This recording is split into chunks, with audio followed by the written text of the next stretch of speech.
प्रत्याशी भवानीखेड़ा हलके से एक नौजवान, एक शिक्षित, साफ सुथरी छवि के एक ऐसे नौजवान साथी जिन्होंने अपनी पहचान बनाई है बहुत छोटी उम्र में, अपनी पहचान हमारी पार्टी में बनाई है। आपके बीच में जिनको कांग्रेस पार्टी ने भेजा है, एक होनहार और एक ऐसे नौजवान हैं, एक काबिल नौजवान, जिनको जब कहा गया कि भारी, मैं एक बात बताना चाहता हूं आपको, भारी तो कहा गया, मगर जैसे जैसे मैं भी दिन पर दिन चुनाव देख रहा हूं, जिस दिन तक वोट पड़ेंगी तब तक भारी नहीं, तब तक भारी उम्मीदवार हमारे कांग्रेस पार्टी का, और भारी उम्मीदवार, और जब वोट पड़ेंगी तब भारी उम्मीदवार, और जिस दिन गिनती होगी भावी विधायक, आपके यहां से आने होने वाले विधायक हमारे भाई प्रदीप नरवाल जी हमारे बीच में, हमारे भिवानी हलके से हमारे गठबंधन के प्रत्याशी ओम प्रकाश कॉमरेड जी, हमारे बहुत ही आदरणीय डॉक्टर शिवशंकर भारद्वाज जी, हमारे आदरणीय हमारे साथी भाई संदीप तंवर जी, हमारे भाई नौजवान साथी भाई धीरज जी,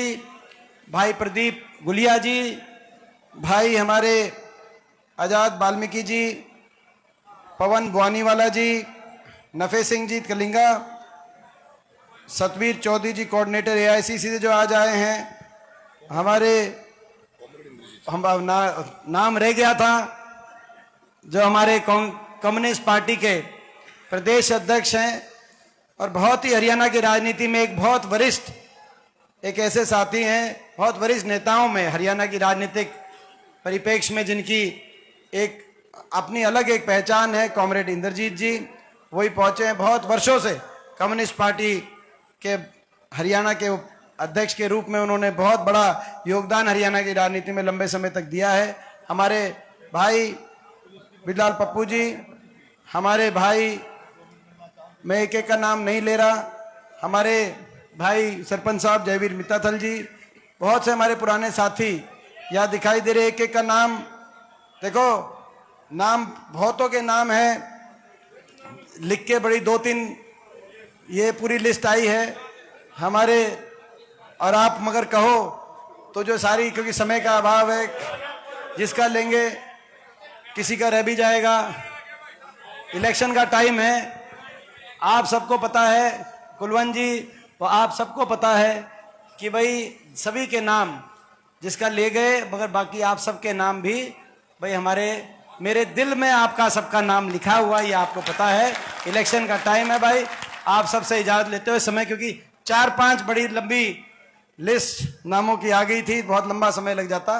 सभी हमारे सम्मानित भाई अजीत बामला जी, बहुत से हमारे साथी ऐसे हैं, भाई समीर जी, बहुत ही हमारे खटीक समाज के प्रधान हैं, बहुत आज सभी साथी जो आज, भाई राजेंद्र जी, पिता तुल्य बुजुर्ग नौजवान साथी, माताएं और बहनें, आज सबसे पहले मैं आप सबको बधाई देना चाहता हूं। इतनी बड़ी हाजिरी और जिस जोश के साथ आप सब यहां पे पहुंचे हो, उससे एक बात स्पष्ट हो गई है कि भवानीखेड़ा हलके ने ठाना है हुड्डा साहब के नेतृत्व में कांग्रेस की सरकार को लाना है और प्रदीप नरवाल को जिताना है। भवानीखेड़ा हलके ने, आज ये मुझे दृश्य दिख रहा है, पिछले 4 दिन से, ठीक है जी, पिछले 4-5 दिन से जब से चुनाव शुरू हुआ है, टिकट वितरण हुई, नॉमिनेशन हुए, तो 4-5 दिन में पूरे प्रदेश के कोने कोने में मुझे जाने का अवसर मिला। 4 दिन पहले अंबाला से मैंने शुरू की, वहां से शुरुआत करी, अंबाला में पहुंचा, वो अंबाला जिस अंबाला से 3 महीने पहले बड़े बहुमत के साथ वरुण मुलाना कांग्रेस से सांसद बनकर दिल्ली में पहुंचे लोकसभा में।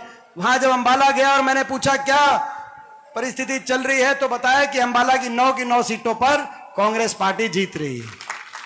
उसके बाद मैं गया सिरसा, आपने देखा होगा 3 दिन पहले टोहाना में बहुत बड़ी जनसभा थी, जहां से हमारी बहन शैलजा जी लाखों मतों से जीत के 3 महीने पहले लोकसभा में जहां लोगों ने पहुंचाने का काम किया था, वहां मैं सिरसा में गया, टोहाना में, वहां मैंने पूछा क्या स्थिति चल रही कांग्रेस पार्टी की, तो मुझे बताया गया 9 की 9 सीट सिरसा की कांग्रेस पार्टी की झोली में जा रही है। उसके बाद मैं हिसार आया, आदमपुर में गया, आपको देखा होगा आपने, राहुल यहां हासी से राहुल मक्कड़ जी चुनाव लड़ रहे हैं, आदर्श आदमपुर से चंद्र प्रकाश जांगड़ा जी चुनाव लड़ रहे हैं।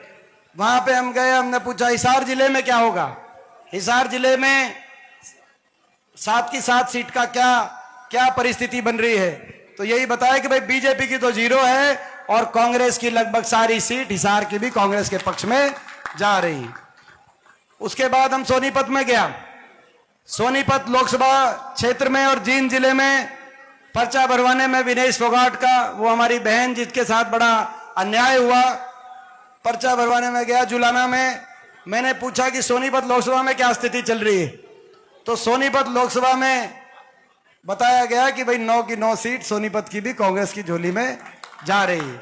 आज सुबह मैं कोसली में गया, कोसली में जहां से जगदीश यादव जी चुनाव लड़ रहे हैं, कोसली में पूछा कि भाई कोसली में क्या होगा और रेवाड़ी जिले में क्या होगा।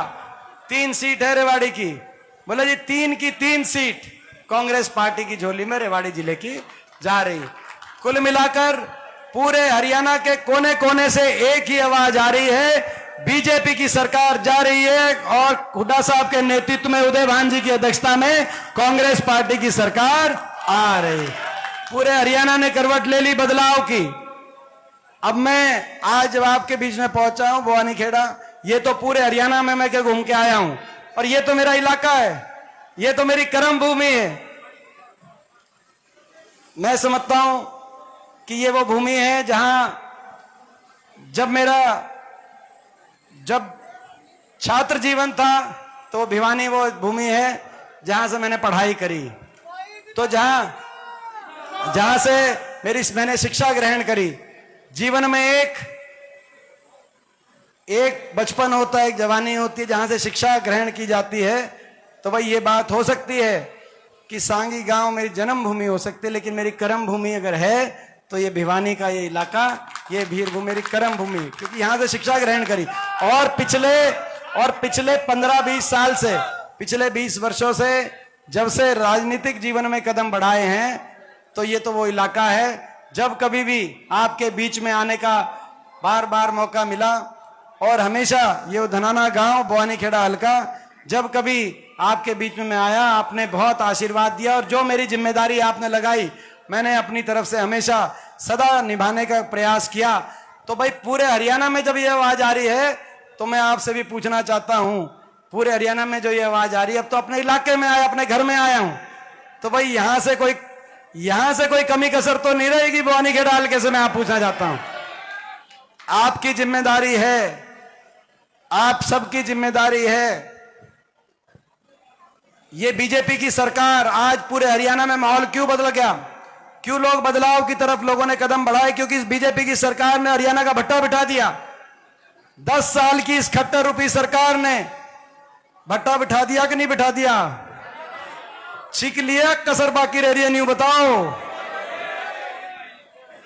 यह बात है ना, क्योंकि इन्होंने बहुत नुकसान कर, जो हरियाणा विकास का प्रतीक, जो प्रदेश विकास और खुशहाली का प्रतीक चौधरी बंसीलाल जी के समय से लेकर और हुड्डा साहब के समय तक जो हरियाणा विकास के प्रतीक के रूप में देश में जाना जाता था, वो प्रदेश आज 10 साल की इस बीजेपी की सरकार, खट्टर रूपी सरकार के बाद, आज वो हरियाणा देश में नंबर 1 बन गया बेरोजगारी में, वो हरियाणा देश में नंबर 1 बन गया अपराध दर में, क्राइम रेट में, देश में नंबर 1 बन गया नशे में, पंजाब से भी ज्यादा नशा हो गया। हरियाणा के नौजवान के भविष्य को बेरोजगारी की गर्त में, नशे की, डिप्रेशन की गर्त में धकेलने का काम इस सरकार ने किया। विकास की पटरी से हरियाणा को उतार लिया और हर वर्ग को उलझा दिया। हरियाणा के नौजवान को उलझा दिया कच्ची भर्तियों में और सीटी में। बीजेपी पक्की भर्ती खागी कि नहीं खागी? बीजेपी सरकार खागी। सीटी में और कच्ची भर्तियों में 2 लाख सरकारी पद हरियाणा में समाप्त कर दिए इन सरकार ने।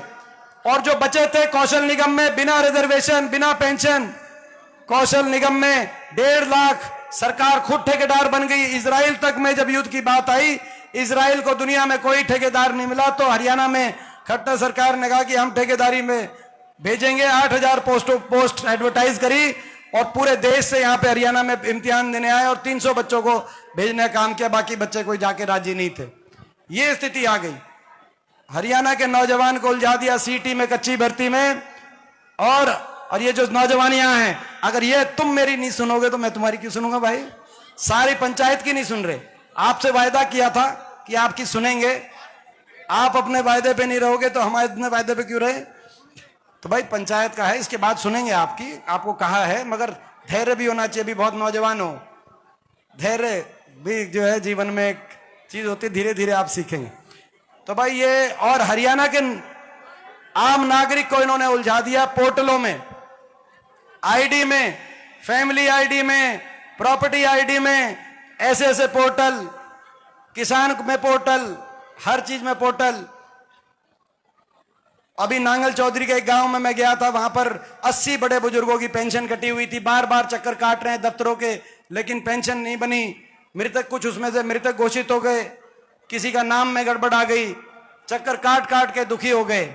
ऐसी स्थिति बनी। मैं जब गया तो 80 सारे बड़े बुजुर्ग मिले और उन्होंने कहा कि जी ये देखो, ये जो हम सारे आपके आगे बैठे हैं, यूं मानना कि हम पितर बैठे हैं। ये स्थिति है। तो आज हरियाणा की जनता को उलझाने का काम इस सरकार ने किया। मगर उससे ज्यादा अफसोस की बात, ये कैसी सरकार साबित हुई जिसने काम तो किया नहीं, लेकिन हर वर्ग का अपमान करने का काम किया। 10 साल में कोई ऐसा वर्ग नहीं जिसको सड़क पे नहीं लेके आई है सरकार, और कोई ऐसा वर्ग नहीं जिसका अपमान इस सरकार ने ना किया हो। सरपंच आए अपने अधिकार को लेकर, सरपंचों पे लाठीचार्ज। कर्मचारी ओल्ड पेंशन स्कीम लेके लेके आए, कर्मचारियों पे लाठीचार्ज। आंगनवाड़ी आशा वर्कर सड़क पे आई अपने अधिकारों को लेकर, उन पे लाठीचार्ज। हमारे किसान 1 साल तक किसान बैठे रहे। कभी इतने लंबे प्रदर्शन, धरने, आंदोलन नहीं हुआ करते प्रजातंत्र में। 750 किसानों की जान की कुर्बानी लेने वाली ये सरकार साबित हुई। हमारी यहां तक हमारी बेटियों को अपने लिए न्याय मांगने के लिए दिल्ली में 6 ओलंपिक विजेता बेटियों को बैठना पड़ा। दिल्ली के 3 तरफ बसा हरियाणा, हम जाके अपनी बेटियों को न्याय तक नहीं दिला पाए। 6 महीने तक एफआईआर तक नहीं कटी, एफआईआर तक दर्ज नहीं हुई। 6 महीने के बाद सुप्रीम कोर्ट के आदेश से एफआईआर कटी 6 बेटियों के ऊपर। इस तरह का न्याय हुआ दिल्ली की सड़कों पे घसीटवाने की। कितना अन्याय। ये तो वो देश है जहां अपने दुश्मन की बहन बेटी की भी इज्जत को अपनी इज्जत माना जाता है, लेकिन हर वर्ग के साथ अन्याय, अहंकार इस सरकार का काम किया नहीं। और अहंकार 7वें आसमान पे। अन्याय कौन करता है? जिसमें अहंकार होता है। अहंकार 7वें आसमान पे। और सही कह रहे हैं, ये बीजेपी के पास भी रिपोर्ट गई कि बहुत बड़ा हरियाणा में रोष सरकार से हो रहा है। और जब बीजेपी पे रिपोर्ट गई तो बीजेपी ने क्या किया? लोकसभा चुनाव से पहले सबसे पहले अपने मुख्यमंत्री का चेहरा बदल दिया कि नहीं बदल दिया? 10 साल तक जिस सेनापति को पूरी कमांड दे रखी थी, जब युद्ध का बिगुल बजा और युद्ध के दिन का सूरज उगा तो बोला इस सेनापति को हटाओ, दूसरे सेनापति को बिठाओ। यानी कि कितना नुकसान हरियाणा किया होगा आप अंदाजा लगा सकते हैं। अपने मुख्यमंत्री का चेहरा बदल दिया, अपने उप मुख्यमंत्री को बदल दिया कि नहीं बदल दिया? उप मुख्यमंत्री हटाई दिया। ये वो उप मुख्यमंत्री जिन्होंने मिलके गठबंधन करके लूट की छूट का गठबंधन किया। हरियाणा में 5 साल लूट के खा गए और गठबंधन टूटते ही दुष्यंत चौटाला कह रहे हैं बीजेपी के घोटालों के राज बताएंगे, और खट्टर साहब कह रहे हैं दुष्यंत चौटाला के घोटालों की जांच कराएंगे। बता भाई, 5 साल लूट के खा गए। मुख्यमंत्री बदल दिया, उप मुख्यमंत्री बदल दिया, अपनी कैबिनेट बदल दी, अपने प्रदेश अध्यक्ष धनखड़ साहब प्रदेश अध्यक्ष थे, अपने प्रदेश अध्यक्ष को बदल दिया। चुनाव की तारीख बदल दी, पहले चुनाव जल्दी करा दिए, फिर चुनाव की तारीख दोबारा से बदल दी कि नहीं बदल दी।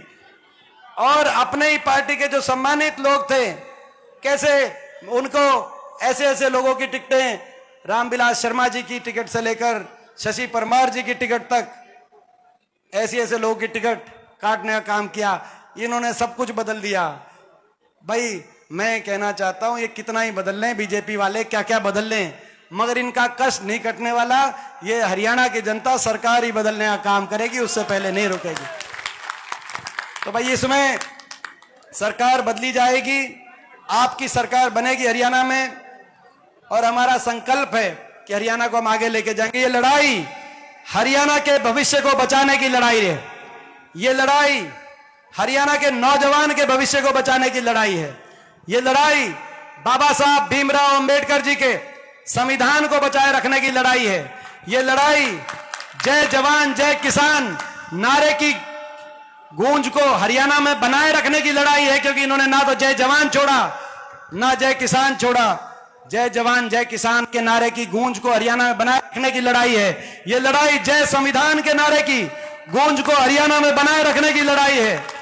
ये लड़ाई हरियाणा के बड़े बुजुर्गों को 1 महीने के बाद देश में सबसे ज्यादा 6000 बुढ़ापा पेंशन बुजुर्गों को दिलवाने की लड़ाई है।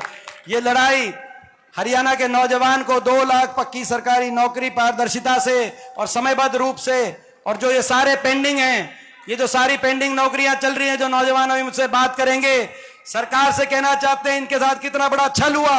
सीटी के नाम पे आपने इनको उलझा दिया, नौकरियों को पेंडिंग कर करके।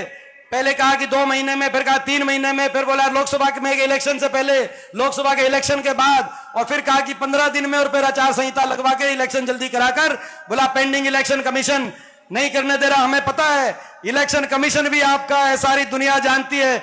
अगर हम आपसे सरकार से कहना चुनौती देना चाहते हैं, करा दिए डिक्लेयर, और सरकार नहीं डिक्लेयर कराएगी, सारे रिजल्ट आते ही हम डिक्लेयर कराएंगे इन नौजवानों को, ताकि ये जो नौकरियों की सारी पेंडिंग है ये हम कहना चाहते हैं। सबको पता है, तो उलझा दिया।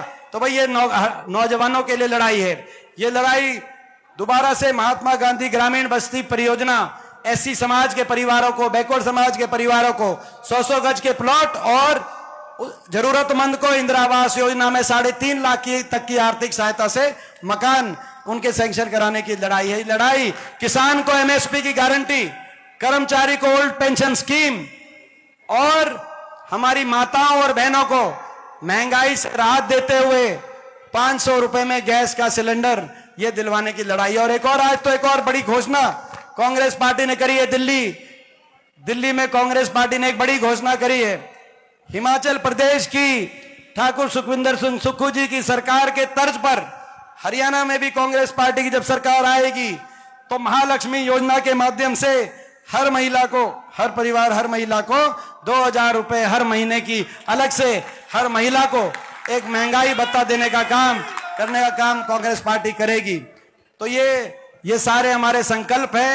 और जहां तक भवानी खेड़ा की बात है, अभी ये कह रहे थे, मेरा छोटा भाई कह रहा था कि भाई प्रदीप कह रहे थे कि भाई ये एमपी साहब से मैं कहूंगा कि भाई, तो मैं ये कहना चाहता हूं भाई प्रदीप, आप को यहां से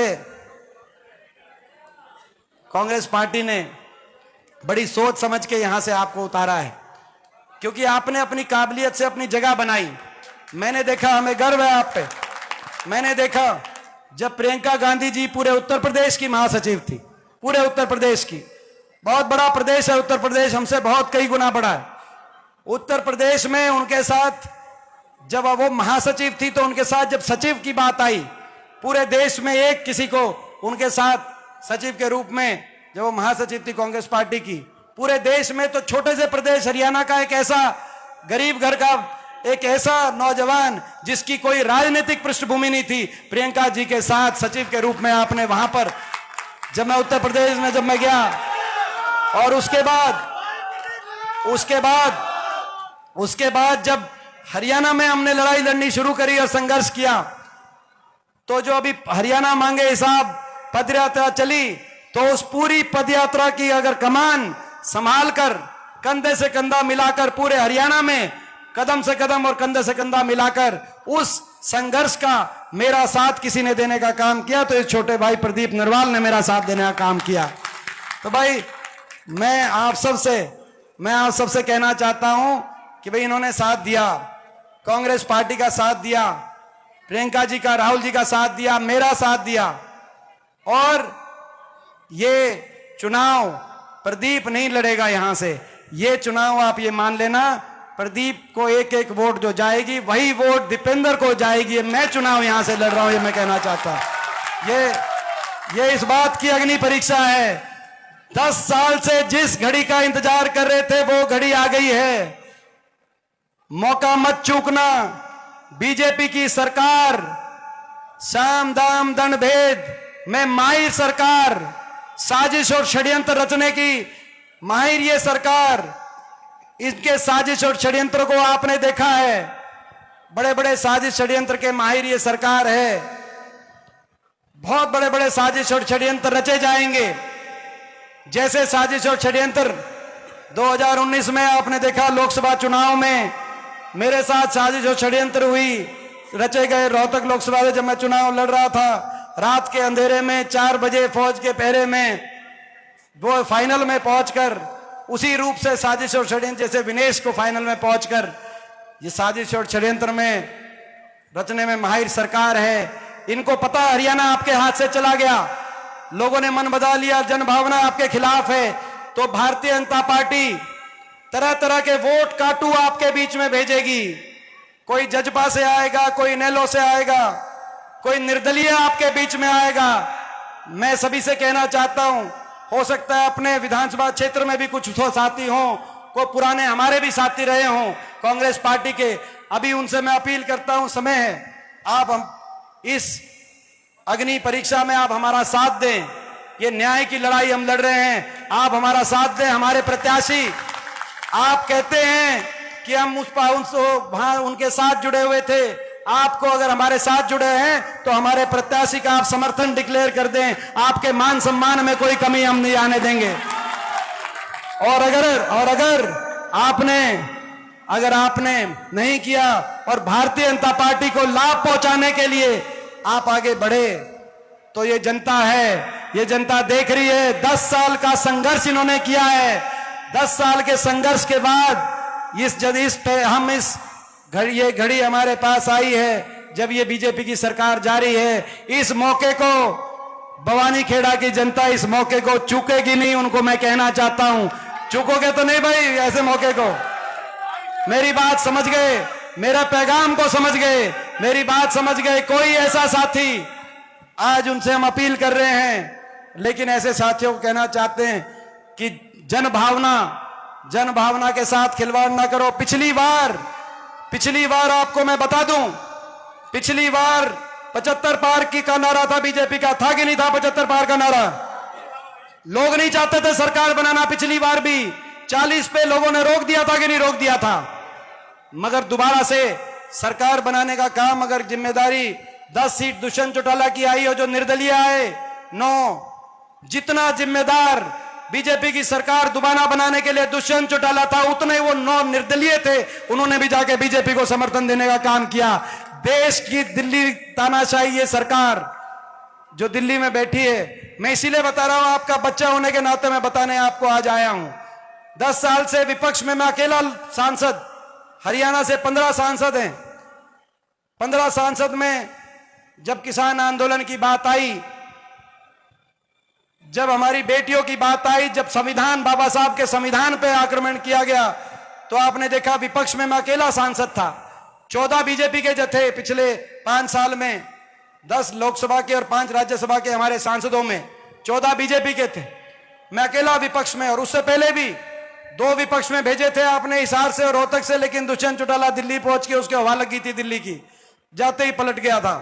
तो विपक्ष में पिछले 10 साल से जब देश की संसद में जाके इन तानाशाही ताकतों से नजर मिलाते हैं और लड़ाई लड़ने की बात आती है, तो आप सोच सकते हो अकेला मेरे मन पे क्या बनती होगी, कितनी लड़ाई लड़ी होगी।